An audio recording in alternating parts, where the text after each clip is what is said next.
Alright, as expected and long overdue, iOS has its first major update for iOS 26, being iOS 26.1. And while this is a big dot release, there are not a lot of new features here, but let's talk about what's changed.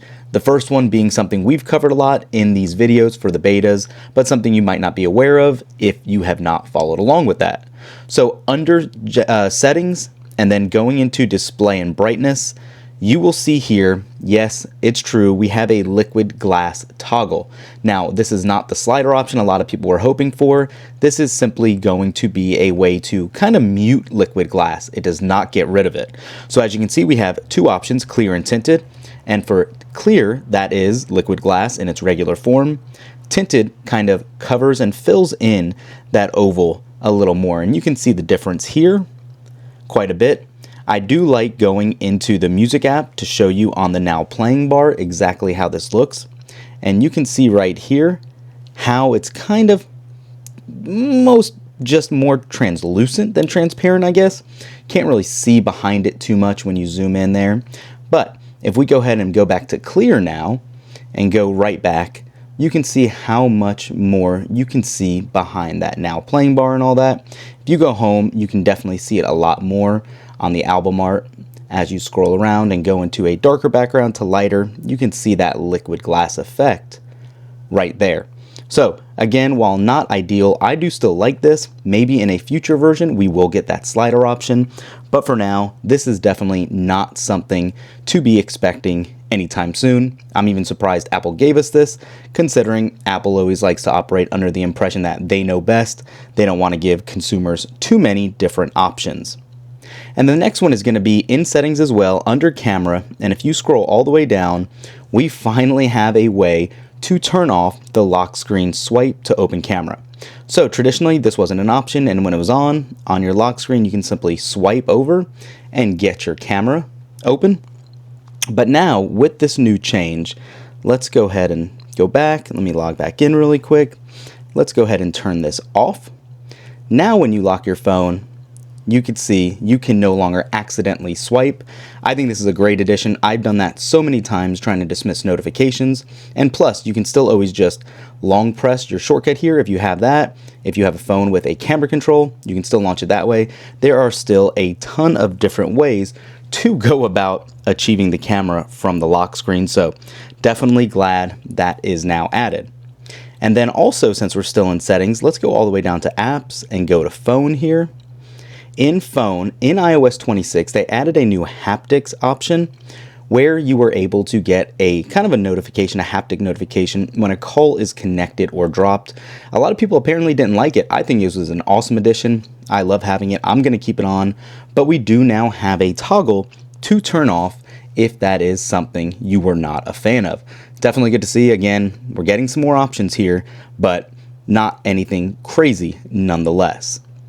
And then the next one is going to be in alarms and timers. So if I go ahead and set a timer for 3 seconds, let's go ahead and start this. Oops, I left it at 10 minutes. Let me edit that really quick. Let's get back in here. Okay, so let me stop this one. Let's cancel it.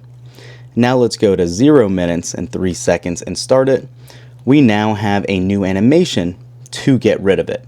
So instead of just a button press, you can now actually swipe to turn it off. And you can see some of those color effects there. And there you go. So again, subtle, nice little addition here. Again, nothing crazy, nothing groundbreaking, but it is a change nonetheless. In Apple Intelligence as well, if you're a fan of that, we do have some new languages here. So if you need that, you have that. If you do utilize AirPods as well, live translation works with new languages, Japanese, Korean, Italian, Chinese, in both Mandarin and Simplified. And then one other thing I didn't talk about when we were in the music app is the ability in that little now playing bar to be able to use it and swipe to your next track. So nice little addition there. I really actually do like that. That is a subtle, nice change. And then Apple TV. So you can see in part of its rebranding, we now have a new logo. It's more colorful. I hope you guys can see that okay. So that is actually pretty decent. if you hope and really align with what Apple wants with giving better, I guess, completion. I don't even know.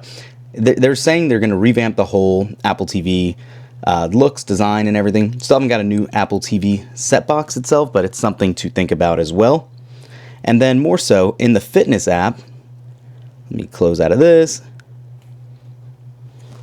You have the ability to actually create custom workouts right in the app now.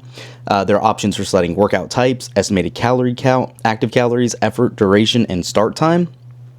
And then something even less really important, but Apple decided to no longer center everything. Everything is left aligned. This actually carries through in the OS in general. As you can see, this used to all be centered. It is now, again, left aligned. In the phone app, the keypad itself, let me go ahead and open this back up. The keypad itself has more of a liquid glass look. And then there is a new scrubber in the Photos app as well. Let's go ahead and get into one. So the scrubber down here is more grayish, and you can see right there how that looks as well. So not a ton of new useful features, but again, that is some of the bigger changes. One I do like that I'm glad they actually did put in here is going to be down at the bottom under privacy and security. This was something called rapid response security updates back in the day, but now we have something a little different, and that is going to be called background security improvements. And it always does show you what the most recently installed one is. However, keep in mind, this actually has a little 3-dot menu here that you can remove and restart in case of a critical failure. That would be the only reason I can really see this being added and useful. So it's just something to keep in mind there as well. And then also in the display settings of the Settings app, we finally do have the wallpaper themed to iOS 26. That was not in place earlier in iOS 26. And then obviously we do know about the wallpaper changes as well. Let me close all this out. The wallpaper changes when selecting a wallpaper on the lock screen. Let's go ahead and open this up, customize it. It now gives you a it usually shows a quick message that says wallpaper extended and pinch to crop as well. And yeah, that is the majority of what it is in iOS 26.1 and what's really new in this build. So, like I said at the beginning, not a ton of huge updates, some small, substantial ones. iOS 26.2 should be dropping in the next couple of days, at the latest I would say next week, but that is where we're hoping to get some more features and updates. I already did a video that's live on the channel talking about what we can expect from iOS 26.2 to 26.4 that mostly Apple has confirmed or historically done, so make sure to give that video a check. Thumbs up this video. Let me know what you guys think. If you want these wallpapers, don't forget to turn in Sundays to our Apple Rewind. Thanks for watching. We'll catch you in the next one. Peace.